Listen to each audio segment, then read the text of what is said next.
بسم اللہ الرحمن الرحیم۔ گمنام ہیرو کے معزز ناظرین، السلام علیکم۔ آئیے چلتے ہیں کہانی کی طرف۔ یہاں سے نکلنے کے بعد میں تمہیں تفصیل بتا دوں گا۔ وہ رسانیت سے بولا، ابھی تک ہوٹل میں زیادہ چہل پہل نہیں ہوئی، یہ ہمارے فرار کے لیے اچھا موقع ہے۔ ہم کسی کی نگاہ میں آئے بغیر رفو چکر ہو سکتے ہیں۔ ٹھیک 9 بجے ہمیں ہانگچو کی لانچ پر پہنچنا ہے۔ ہانگچو؟ میں نے حیرت بھری نظر سے ڈاکٹر مونگ کو دیکھا۔ وہ بولا، کہا ہے نا یہاں سے نکلو، پھر تفصیل بتاتا ہوں۔ 10 منٹ کے اندر ایک ایک کر کے ہمیں ہوٹل چھوڑنا ہوگا تاکہ کسی کو ہمارے فرار کا فوری طور پر احساس نہ ہو۔ میں پہلے جا رہا ہوں۔ ہوٹل سے باہر دائیں جانب 100 گز کے فاصلے پر ایک نیوز اسٹینڈ ہے۔ تم بھی یکے بعد دیگرے وہاں پہنچو اور ہوٹل چھوڑنے سے قبل ذرا اپنے ہولیوں کی ٹچنگ ضرور کر لینا۔ ڈاکٹر مونگ اس وقت راکیل کی جانب دیکھ رہا تھا۔ وہ ابھی سو کر اٹھی تھی اور اس کا حلیہ قدرے منتشر ہو رہا تھا۔ میں نے فریش اپ ہوتے وقت اپنی کنٹینیوٹی کا خاص طور پر خیال رکھا تھا۔ نسیم جوہر نے کراچی میں مجھے میک اپ کے جو اسرار و رموز سکھائے اور بتائے تھے وہ قدم قدم پر کام آ رہے تھے۔ نسیم جوہر باقی بڑے جواہر کا مالک تھا۔ ڈاکٹر مونگ بات ختم کر کے کمرے سے نکل گیا۔ اس دوران میں راکیل واش روم میں گھس چکی تھی۔ دینالی کے ہاربر لاج ہوٹل میں ٹیلی فونک گفتگو میں ڈاکٹر مونگ نے راکیل کی بیوٹیشن مہارت کے بارے میں مجھے تفصیلاً آگاہ کیا تھا۔ ٹھیک 10 منٹ بعد ہم دونوں مذکورہ نیوز اسٹینڈ پر ڈاکٹر مونگ کے پاس پہنچ گئے۔ ڈاکٹر مونگ نے ایک ٹیکسی روکی اور ہم اس کے اندر بیٹھ گئے۔ ڈاکٹر مونگ پیسنجر سیٹ پر تھا جبکہ راکیل میرے ساتھ ٹیکسی کی عقبی نشست پر براجمان تھی۔ اس مختصر سے سفر کے دوران میں ٹیکسی میں کامل خاموشی چھائی رہی۔ ڈاکٹر مونگ نے کچھ کہا اور نہ ہی ہم میں سے کسی نے ایک لفظ بول کر دیا۔ میرے ذہن میں ڈاکٹر مونگ کے منصوبے کے حوالے سے اتھل پتھل مچی ہوئی تھی۔ پتہ نہیں اس خدا کے بندے نے کس قسم کا پلان بنایا تھا اور یہ ہانگچو کون تھا جس کی لانچ میں وہ ہمیں سوار کرانا چاہتا تھا۔ 15 منٹ بعد ہمارا یہ سفر ایک چھوٹے سے ریسٹوران کے سامنے جا کر ختم ہوا۔ ڈاکٹر مونگ نے ٹیکسی والے کو کرایہ ادا کیا اور ہمیں اپنے ساتھ ریسٹورنٹ کے اندر آنے کو کہا۔ ہم بلا چون چرا اس کی تقلید میں آگے بڑھ گئے۔ ریسٹورنٹ میں زیادہ رش نہیں تھا بلکہ رش بالکل نہیں تھا۔ ہمارے علاوہ صرف 2 میزیں آباد تھی اور وہ بھی خاصے فاصلے پر۔ ڈاکٹر مونگ نے ویٹر کی آمد پر مختصر سے ناشتے کا آرڈر دیا، پھر ہماری جانب متوجہ ہو گیا۔ وہ اس وقت ہم دونوں سے بیک وقت مخاطب تھا۔ انسان کی زبان کی اس دنیا میں بڑی اہمیت ہے۔ ہم زبان آپ کو جہاں بھی مل جائے آپ اس کے لیے دل اور معمولات میں گنجائش نکال ہی لیتے ہیں۔ میں مینڈرن زبان بڑے طریقے سلیقے سے بولتا اور سمجھتا ہوں۔ ہانگچو ایک چینی ہے، اس کا تعلق چین کے علاقے شنگھائی سے۔ میں نے مختصر سے وقفے میں ہانگچو سے اچھی خاصی راو رسم بنا لی ہے۔ مجھے مینڈرن بولتے دیکھ کر وہ خوشی سے پھول رہا تھا۔ جزیرہ زنارہ میں اکا دکا چینی بھی آباد ہیں۔ ہانگچو بنیادی طور پر ایک ماہی گیر ہے۔ آج 9 بجے اس کی لانچ سمندر میں رواں ہوگی، پھر شام سے کچھ پہلے ہی وہ واپس لوٹے گا۔ آج کا دن اس کے لیے ساتھ لانچ پر گزاریں گے۔ اور وہ ایک لمحے کو سانس لینے کے لیے رکا، پھر بات کو آگے بڑھاتے ہوئے بولا، اس دوران میں دونوں پروازیں اپنی منازل کی جانب روانہ ہو جائیں گی۔ رات کو واپس آ کر سوچیں گے کہ آئندہ کیا کرنا ہے۔ بروس نولز اور دیگر اہم افراد سے جان چھڑانے کا اس سے بہتر موقع اور کوئی نہیں ملے گا۔ تم یہ سمجھ لو میں نے اپنے ہتھ کنڈوں سے ہانگچو کو گہرا دوست بنا لیا ہے۔ میں نے ریسٹ واچ پر نگاہ ڈالی اور متفکر لہجے میں بولا، 8:30 تو بج رہے ہیں اور تم نے بتایا ہے کہ ٹھیک 9 بجے ہمیں ہانگچو کی لانچ پر سوار ہونا ہے۔ یہ کیسے ممکن ہو سکے گا؟ ابھی تو ہم نے ناشتہ شروع کیا ہے، سب ہو جائے گا۔ وہ بڑے مطمئن انداز میں بولا۔ اس ریسٹورنٹ سے صرف 3 منٹ میں پیدل چلتے ہوئے ہم ہانگچو کی لانچ تک پہنچ جائیں گے۔ وہ جگہ یہاں سے زیادہ دور نہیں ہے۔ آئیڈیا عمدہ ہے، میں نے سراہنے والے انداز میں کہا۔ راکیل نے فخریہ نظر سے باری باری ہم دونوں کو دیکھا لیکن زبان سے کچھ نہ بولی۔ اس کی نگاہ کا فخر بجا تھا، بلا شبہ یہ اسی کی سجائی ہوئی راہ تھی۔ ڈاکٹر مونگ نے کھانے پینے کی اشیاء پر تیزی سے ہاتھ چلاتے ہوئے کہا، تم لوگ جلدی سے فارغ ہو جاؤ، ہمارے پاس وقت بہت کم ہے۔ راکیل سب سے پہلے فارغ ہوئی اور میز چھوڑ کر واش بیسن کی جانب بڑھ گئی۔ ڈاکٹر مونگ تیزی سے میری جانب مڑا اور سرگوشیانہ انداز میں بولا، ڈسلوا، میں تم سے چند ضروری باتیں کرنا چاہتا ہوں، کوئی سوال نہ کرنا کہ وقت بہت قلیل ہے۔ میں گارشیا کو اس گفتگو میں شامل نہیں کرنا چاہتا۔ اس کا رازدارانہ اور پراسرار انداز دیکھ کر میں چونک اٹھا، پھر اس کی جانب متوجہ ہو گیا۔ راکیل ایک طرح سے اس کی ماتحت تھی۔ اگر وہ اس کے سامنے بات نہیں کرنا چاہتا تھا تو اس کا مطلب یہی تھا کہ وہ بات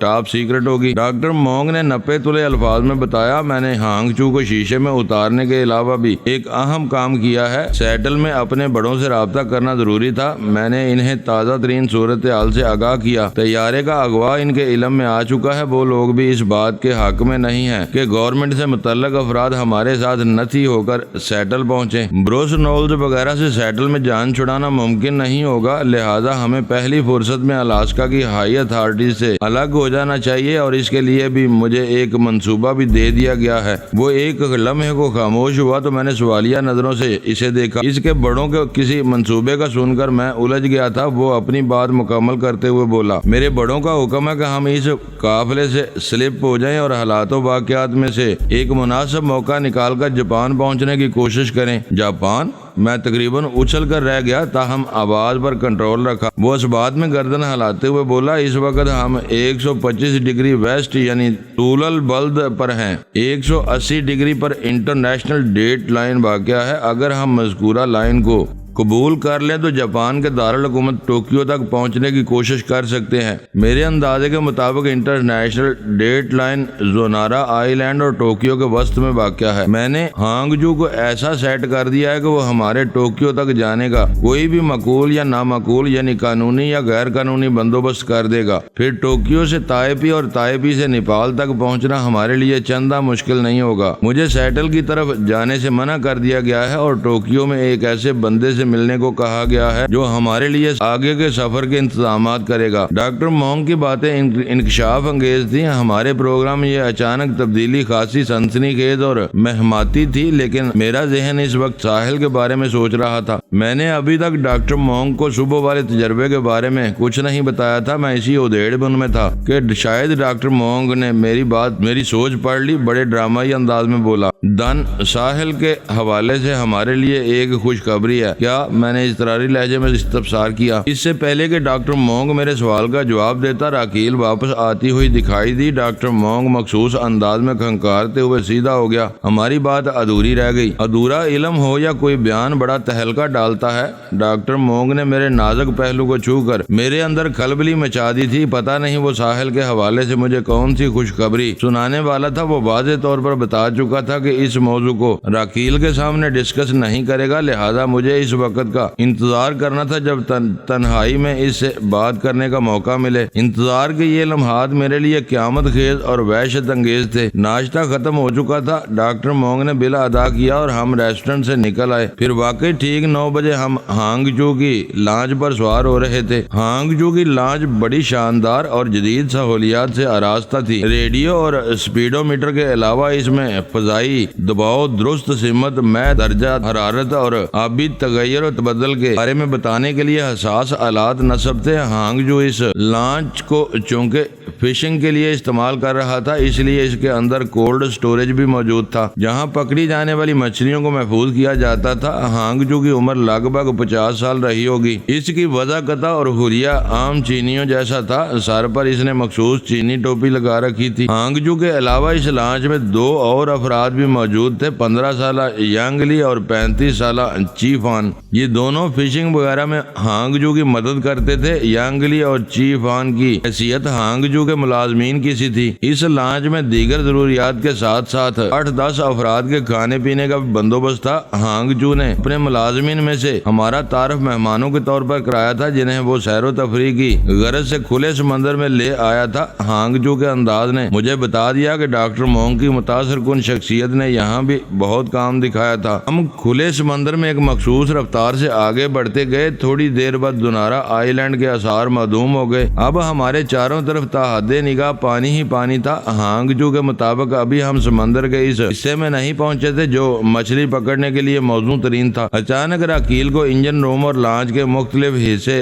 دیکھنے کا شوق اٹھا۔ ہانگجو اسے اپنے ساتھ لے گیا۔ میں نے ایک اطمینان بھری سانس خارج کی۔ ذرا سی تنہائی میسر آتے ہی میں نے ڈاکٹر مونگ سے استفسار کیا، تم مجھے ساحل کے بارے میں کچھ بتانے والے تھے؟ اس نے اس بات میں سر ہلایا اور گہری سنجیدگی سے بولا، مجھے اپنے بڑوں سے پتا چلا ہے کہ تمہاری ساتھی ساحل کو مین ہینٹن پہنچا دیا گیا ہے۔ وہ اس وقت سخت پہرے اور حفاظت میں ہے۔ بہرحال وہ ایک لمحے کو رکا، پھر بات جاری رکھتے ہوئے بولا، میرے بڑے اس تک رسائی حاصل کرنے کی کوشش کر رہے ہیں، لارڈ بدھا ہمیں جلد کامیابی دے گا۔ میں نے تشویش بھرے لہجے میں کہا، میری ساتھی ادھر مین ہینٹن میں ہے، تم مجھے اپنے ساتھ جاپان لے جانا چاہتے ہو؟ یہ کیسی منطق ہے ڈاکٹر مونگ؟ میری زندگی کی یہ جنگ تو ساحل کے حصول کے لیے ہے اور تم مجھے محاذ سے کھدیڑ کر بیرک میں دھکیلنا چاہتے ہو۔ میں تمہارے اور تمہارے بڑوں کے منصوبے کو سمجھ نہیں پایا ہوں۔ اس نے بڑی تسلی سے میری بات سنی اور ٹھہرے ہوئے لہجے میں بولا، میں تمہیں تمہارے مقصد سے نہیں ہٹا رہا، بلکہ ایک چھوٹے سے بڑے محاذ پر پہنچانے کی کوشش کر رہا ہوں۔ جاپان ہماری منزل نہیں، میں نے تمہیں بتایا ہے نا،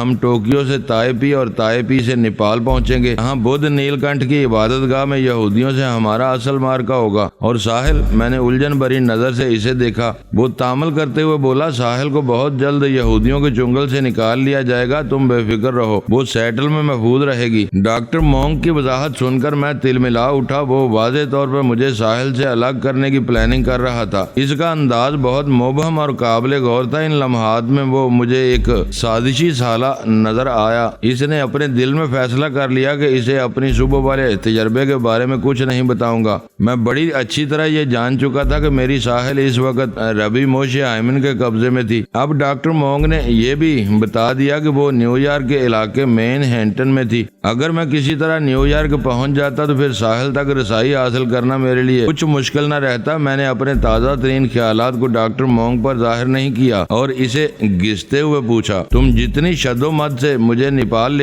لے کر جانا چاہتے ہو، اس سے تو یہی ظاہر ہوتا ہے کہ ربی موشے آئمن نے ساحل کے اندر سے وہ راز نکال لیا ہے جو خفیہ تہہ خانے تک پہنچا سکتا ہے، اور اب ربی کے اشارے پر طاقتور یہودیوں کی ایک منظم ٹیم کسی بھی وقت بدھ نیل کنٹھ کی عبادت گاہ پر دعویٰ بولنے والی ہے۔ پہلی بات تو یہ، تمہیں اپنے ساتھ نیپال لے جانا میرا نہیں بلکہ میرے بڑوں کا فیصلہ ہے، وہ بڑے رسان سے بولا، اور جہاں تک ساحل کے اندر سے کوئی راز گلوانے کی بات ہے، میں اس بارے میں کچھ نہیں جانتا۔ ربی اپنی کوشش میں کامیاب ہو یا نہ ہو، بہرحال وہ لوگ بدھ نیل کنٹھ کی عبادت گاہ کو ٹارگٹ تو بنا چکے ہیں، وہ کسی بھی وقت اس پر چڑھائی کر سکتے ہیں۔ میرے بڑوں نے کچھ سوچ سمجھ کر ہی یہ فیصلہ کیا ہے۔ گفتگو کے دوران میں وہ بندہ بار بار اپنے بڑوں کو لے آتا تھا اور اس آڑ میں اسے فرار کا موقع مل جاتا تھا۔ اس کے بڑوں کے ذکر سے مجھے چڑ سی ہونے لگی تھی۔ ساری دنیا کے بکھیڑے رہیں ایک طرف، مجھے سب سے پہلے اپنی ساحل سے مطلب تھا۔ سچی اور ایمانداری کی بات یہ ہے کہ میں ڈاکٹر مونگ اور اس کے بڑوں کا ساتھ دینے کے لیے محض اس لیے تیار ہو گیا تھا کہ ساحل ان کے قبضے میں تھی۔ ان لوگوں کے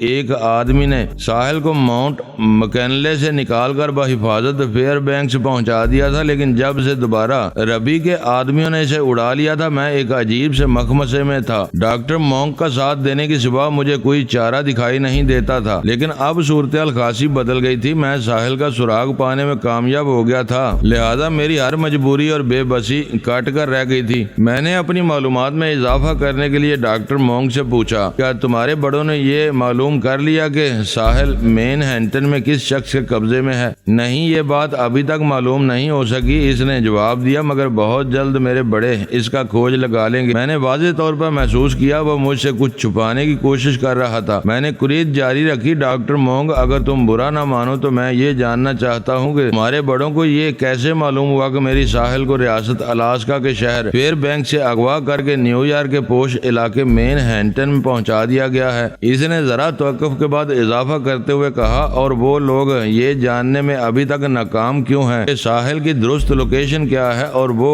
کس دشمن کے قبضے میں ہے؟ میں نے نہایت ہی چبھتے ہوئے اور اہم سوالات کیے تھے۔ وہ چند لمحے گہری سنجیدگی سے مجھے دیکھتا رہا، پھر ٹھہرے ہوئے لہجے میں بولا، تمہارے اندر تجسس کا مادہ کوٹ کوٹ کر بھرا ہوا ہے، اور جب تک کسی معاملے میں تمہاری تسلی نہیں ہو جاتی تمہاری روح کو سکون نہیں ملتا۔ لیکن راکیل کا تو میرے بارے میں یہ خیال ہے کہ میں بہت بے پرواہ ہوں۔ راکیل کو فی الحال اس اہم گفتگو سے دور ہی رکھو، ٹھیک ہے؟ میں نے اپنے سر کو مخصوص انداز میں جھٹکا دیا اور پوچھا، کیا متجسس مزاج کا حامل ہونا کوئی بری بات ہے؟ میں اس دوران میں مسلسل ڈاکٹر مونگ کی آنکھوں میں دیکھ رہا تھا۔ جب سے مجھے احساس ہوا تھا کہ وہ مجھ سے کچھ چھپانے کی کوشش کر رہا ہے، میں اس کی اور اس کے بڑوں کی طرف سے بے حد محتاط ساتھ ہو گیا تھا، یہ حالات کا تقاضا اور وقت کی ضرورت تھی۔ وہ بولا اس عادت کو برا تو نہیں کہا جا سکتا، لیکن اس کے سبب معاملات میں بگاڑ اور حالات میں خرابی اور الجھن پیدا ہو سکتی ہے، جیسا کہ اس وقت ہو رہا ہے۔ اس وقت ایسا کیا ہو رہا ہے؟ میں نے حیرت سے پلکیں جھپکائیں۔ وہ ٹھوس لہجے میں بولا، میں محسوس کر رہا ہوں تمہیں میرے کہے کا اعتبار نہیں۔ نہیں، ایسی تو کوئی بات نہیں، میں نے تردید کرتے ہوئے کہا۔ بہرحال وہ بحث سے پہلو تہی کرتے ہوئے بولا، کسی چیز کا جاننا یا نہ جاننا صلاحیت پر منحصر ہوتا ہے۔ ہر انسان کی اپنی اپنی ایک شکتی ہے، اور کوئی شکتی، کوئی قوت اور کوئی صلاحیت بھی مکمل نہیں ہوتی۔ ہر جگہ حدود اور قیود کا نظام لاگو ہے۔ وہ ایک لمحے کو رکا، پھر سلسلہ کلام کو آگے بڑھاتے ہوئے بولا، میرے بڑوں نے جہاں تک معلوم کیا اور جو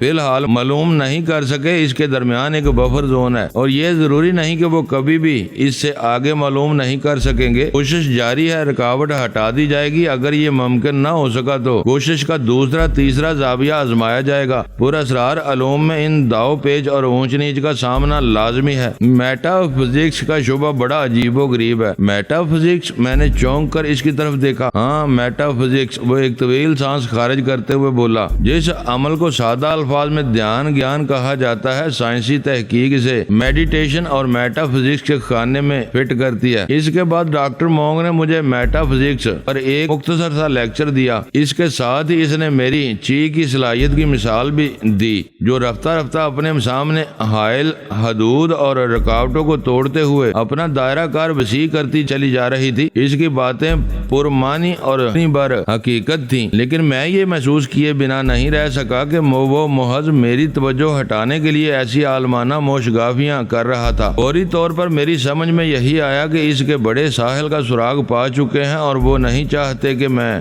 ان کے مشن کو چھوڑ چھاڑ کر ساحل کے پیچھے دوڑ پڑوں۔ اسی لیے ربی والی حقیقت کو مجھ سے مخفی رکھا جا رہا تھا۔ وہ لوگ جو کچھ مجھ سے چھپا رہے تھے، میں اس تک رسائی حاصل کر چکا تھا، لہذا ان کے لیے استعمال ہونے کا مجھے کوئی شوق نہیں تھا۔ میرے لیے دنیا بھر کے خزانے ساحل کے مقابلے میں کوئی اہمیت نہیں رکھتے تھے۔ چنانچہ میں نے ڈاکٹر مونگ سے دو ٹوک انداز میں کہہ دیا، دیکھو ڈاکٹر، تم نے مجھ سے دوستی کی ہے، اور میں ایک دوست ہونے کے ناطے تم سے صاف صاف بات کرنا چاہتا ہوں۔ وہ سوالیہ نظر سے مجھے تکنے لگا۔ میں نے گمبھیر انداز میں کہا، بدھ نیل کنٹھ کی عبادت گاہ میں کون کون سے انمول خزانے پوشیدہ ہیں، مجھے ان سے کوئی دلچسپی نہیں۔ میں سیدھا یہاں سے نیو یارک جانا چاہتا ہوں۔ میرے بڑوں کا خیال ہے کہ بدھ نیل کنٹھ کی عبادت گاہ پر ہونے والے یہودیوں کی یلغار کو صرف اور صرف تم ہی روک سکتے ہو۔ وہ گہری سنجیدگی سے بولا، اسی لیے ہم نے اپنے مشن میں تمہیں ہر قدم پر ساتھ رکھا ہے۔ تم گزشتہ چند روز کے واقعات پر نگاہ ڈالو۔ وہ ایک لمحے کو متوقف ہوا، پھر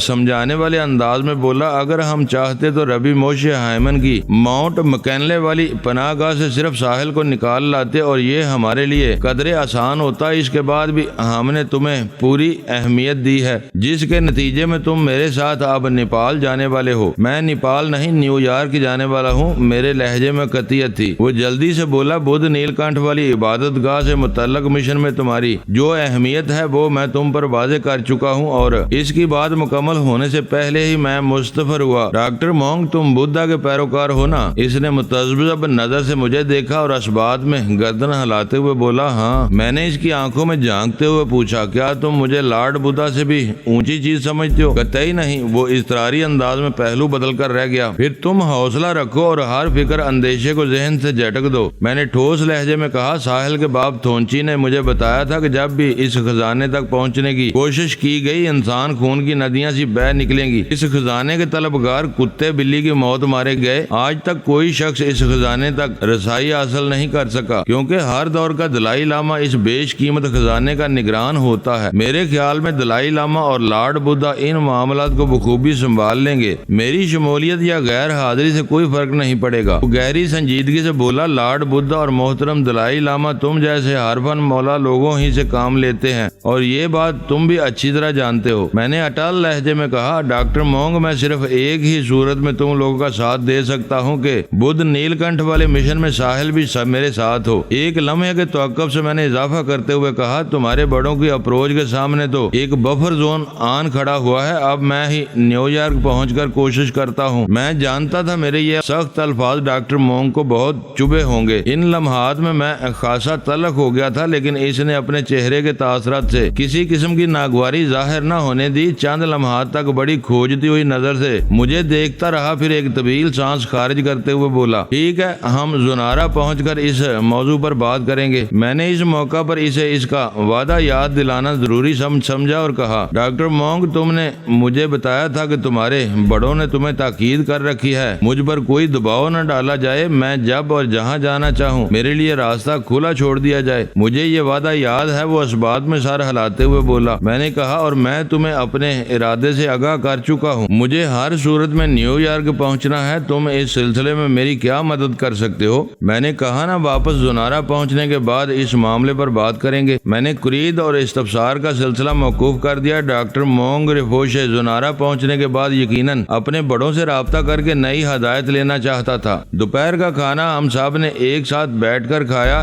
ہانگ جو اپنے مددگاروں کے تعاون سے ماہی گیری میں مصروف رہا۔ یہ کام 2 مرحلوں میں کیا گیا۔ پہلا مرحلہ لنچ سے پہلے کا تھا اور دوسرا لنچ کے بعد کا۔ ہانگ جو نے ہمیں بتایا کہ کھانے کے بعد وہ صرف 1 گھنٹے تک فشنگ کریں گے، پھر واپسی کی راہ لی جائے گی تاکہ سورج غروب ہونے سے پہلے زنارہ آئی لینڈ پہنچ جائیں۔ دوسرا مرحلہ آغاز ہوئے ابھی تھوڑی دیر ہی گزری تھی کہ ایک سنسنی خیز واقعہ پیش آ گیا۔ اس وقت دن کے 2 بجے تھے۔ ہمیں اپنے عقب میں زنارہ آئی لینڈ کی جانب سے ایک لانچ کے آثار نظر آئے۔ وہ لانچ بڑی تیز رفتاری سے ہماری سمت چلی آ رہی تھی۔ اس کی رفتار کو دیکھتے ہوئے اندازہ لگایا جا سکتا تھا وہ زیادہ سے زیادہ 10 منٹ میں ہمارے سر پر موجود ہوگی۔ ہانگ چو بڑا تجربہ کار ماہی گیر تھا، اس کی پوری زندگی اسی سمندر میں ماہی گیری کرتے گزری تھی۔ اس لانچ کے تیور دیکھ کر اس کا ماتھا ٹھنکا اور اس نے پرتشویش ناک لہجے میں ڈاکٹر مونگ سے کہا، مجھے کوئی گڑبڑ لگ رہی ہے۔ کیسی گڑبڑ؟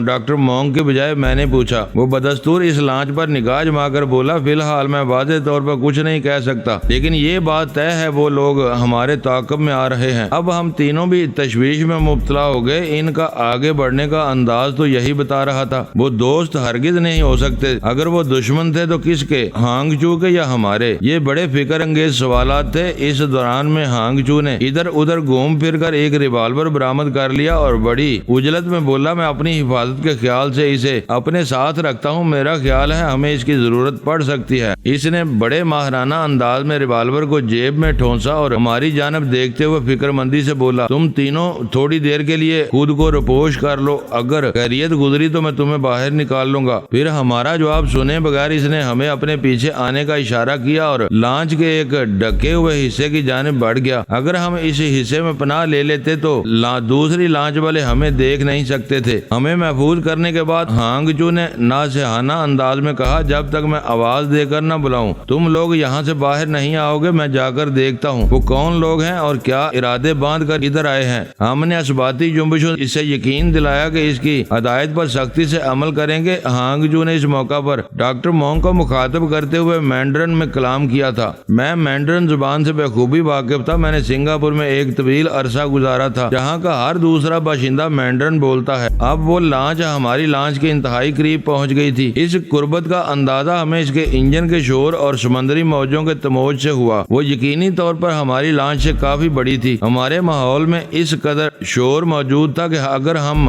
بآواز بلند بھی گفتگو کرتے تو ہماری آوازیں اس خفیہ پناہ گاہ سے باہر نہیں سنی جا سکتی تھی۔ میں نے ڈاکٹر سے کہا، مونگ رفوشے، اگر وہ لوگ دشمن ہیں تو پھر ہمارا یہ فرض بنتا ہے کہ ہانگ چو کی بھرپور مدد کریں۔ اس بوڑھے چینی نے میزبانی کا حق ادا کر کے ہمارے دل جیت لیے ہیں۔ صورتحال واضح ہو جانے دو۔ ڈاکٹر مونگ سوچ میں ڈوبے ہوئے لہجے میں بولا، اگر وہ لوگ واقعی دشمنی کرنے آئے ہیں تو انہیں لینے کے دینے پڑ جائیں گے۔ ہم ہانگ چو کو تنہا نہیں چھوڑیں گے۔ اس شریف انسان نے ہم پر بڑا احسان کیا ہے۔ ڈاکٹر مونگ کے لہجے سے چٹانی عزم جھلکتا تھا۔ اس دوران میں مذکورہ لانچ ہماری لانچ کے قریب آ کر ٹھہر گئی تھی۔ ان کے ٹھہراؤ سے یہ تو ثابت ہو گیا کہ وہ لوگ ہم ہی سے دوستی یا دشمنی نبھانے آئے تھے۔ ہانگ چو اور دوسری لانچ والوں کے درمیان کیا مذاکرات ہو رہے تھے اس کی ہمیں خبر نہیں تھی۔ ہم نے باہر کی صورتحال جاننے کے لیے اپنی سماعتوں کو شور سے نبرد آزما کر دیا۔ 2 منٹ بعد ہمیں چونک جانا پڑا۔ ہم نے واضح طور پر محسوس کیا چند افراد ہماری لانچ پر کودے تھے۔ اگر اپنی توجہ کسی خاص نقطے پر مرکوز کر دی جائے تو انسان کے حواس خمسہ میں حیرت انگیز توانائی بھر جاتی ہے۔ ان سنسنی خیز خیز لمحات میں ہم قوت شامہ کو آزما رہے تھے، لہذا انتہائی شور کے باوجود بھی ہم نے اپنی لانچ پر کودنے والوں کی آواز سماعت کر لی تھی، اور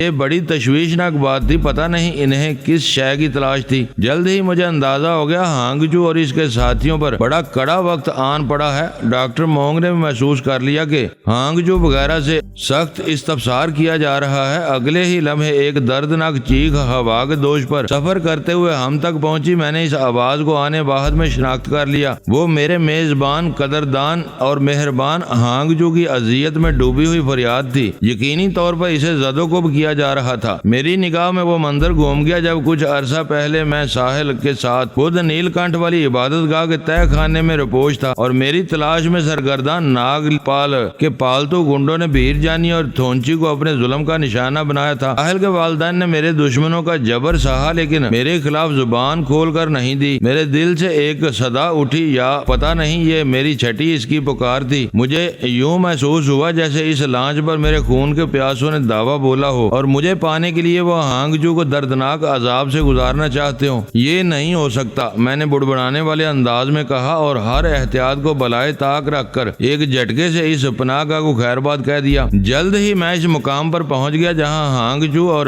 اس کے دونوں ساتھی دوسری لانچ والوں کے نرگے میں زیادتی برداشت کر رہے تھے۔ کل 3 افراد تھے اور تینوں ہی مسلح۔ ان کے ہاتھوں میں مجھے آٹومیٹک گند دکھائی دی۔ وہ میرے اچانک آمد نے حملہ آوروں کو چونکنے پر مجبور کر دیا۔ وہ بڑی صورت سے پلٹے، لمحے بھر کو ان کی نگاہوں میں شناسائی کی چمک ابھری اور انہوں نے اپنی گند کو میری جانب سیدھا کیا، لیکن میں انہیں کوئی موقع دینے کو تیار نہیں تھا۔ میں نے اپنی جگہ سے جمپ کیا اور لانچ سے 6 فٹ ہوا میں بلند ہو گیا۔ اسی لمحے ان کی گند کے دانے کھل گئے۔ انہوں نے بے دریغ مجھے فائرنگ میں بھوننے کی کوشش کی تھی، لیکن میں اپنی جگہ پر کھڑا رہتا تو ان کی گولیوں کا نشانہ بنتا نا۔ وار خالی جاتے دیکھ کر انہوں نے گند کے بیرلز ہوا میں اٹھا دیا، مگر میں نے انہیں دوسری مرتبہ ٹریگر دبانے کی مہلت نہ دی۔ میں ہوا میں اپنی باڈی کو رول کرتے ہوئے ان کے اوپر آن گرا تھا۔ میرا گرنا ایسا ہی تھا جیسے وہ جنگی جہاز میں سے گرائے گئے کسی مہلک بم کی ذات میں آ گئے ہوں۔ تینوں اپنی گند سمیت ایک دوسرے سے الجھ کر زمین پر بوس ہو گئے، یعنی لانچ کے فرش سے جا لگے۔ پھر میں نے انہیں آڑے ہاتھوں لیا۔ فرش نشین ہوتے ہوئے ایک حملہ آور کے ہاتھ سے گن چھوڑ کر دور جا گری تھی۔ اسے نہاتا ہوتے دیکھا تو ہانگجو یانگلی چی فان نے اپنی ہزیمت کا بدلہ سود در سود چکانا شروع کر دیا۔ وہ تینوں بھوکے چیتوں کی مانند اس پر ٹوٹ پڑے تھے۔ دوسرے دونوں گن بردار اٹھ کر کھڑے ہوئے تو میں نے ہوا میں اچھل کر ایک ڈبل سائیڈ فلائنگ کک جڑ دی۔ میرے دونوں پاؤں نے فردن فردن ان کے چہروں کا مزاج پوچھا۔ وہ سائیڈز میں الٹ گئے۔ ہانگجو کی لانچ میں اتنی گنجائش تھی کہ وہاں کسی رنگ فائٹ کا اہتمام ہو سکے۔ میرے لیے اتنی جگہ بہت کافی تھی۔ میں بڑی خوش دلی سے اپنے کام میں مصروف ہو گیا۔ میرے ذہن میں وہ لمحہ نقش ہو کر رہ گیا تھا جب مجھ پر نظر پڑتے ہی حملہ آوروں کی نگاہوں میں شناسائی چمکی تھی۔ اس کا واضح مطلب یہی تھا کہ وہ مجھے اچھی طرح جانتے ہیں اور میری ہی تلاش میں اس لانچ تک پہنچے ہیں۔ ان کا انداز کھلے دشمنوں ایسا تھا۔ میں اس وقت ڈسلوا کے بیس میں تھا، گویا وہ وجدان کے نہیں بلکہ ڈسلوا کے دشمن تھے۔ اس جزیرے میں وجدان یا ڈسلوا کی کسی سے دوستی یا دشمنی نہیں تھی۔ ان 3 حملہ آوروں کی تازہ ترین دشمنی صرف ایک ہی جانب اشارہ کرتی تھی کہ ہو نہ ہو ان کا تعلق ہائی جیکر سے ہو سکتا تھا۔ ہمارے طیارے کو اغوا کرنے والے اگر زونارا آئی لینڈ پر اترے تھے تو یہ بات یقینی تھی یہاں ان کے ساتھی، ان کے حمایتی ضرور موجود ہوں گے۔ ہم نے اغوا کنندگان کا منصوبہ سپرد خاک کر دیا تھا۔ ان کے حمایتیوں کی برہمی سمجھ میں آنے والی بات تھی۔ زیادہ امکانات اسی بات کے تھے کہ حملہ آور ہائی جیکرز کے ساتھی تھے۔ یہ تمام تر خیالات سیکنڈ کے 1000ویں حصے میں میرے ذہن سے گزرے ہوں گے۔ ایسے ہنگامی حالات میں میری کھوپڑی میں نصب ذہن نامی یہ مشین کسی حساس کمپیوٹر سے بھی زیادہ فعال ہو جاتی تھی اور ہاتھ پاؤں ایک نادیدہ جلال کے اشاروں پر حرکت کرنے لگتے تھے۔ معزز ناظرین، لائک کریں، شیئر کریں اور کمنٹس باکس میں پاک آرمی زندہ باد، پاکستان پائندہ باد کا نعرہ ضرور درج کر کے اپنے ملک پر فخر کریں اور پاکستان کی بنیادیں مضبوط کرنے میں اپنا کردار ادا کریں۔ ویڈیو دیکھنے کا شکریہ۔ معزز ناظرین، اپنا خیال رکھیے گا اور ہمارے چینل کا بھی۔ ISI پاک آرمی زندہ باد، پاکستان پائندہ باد۔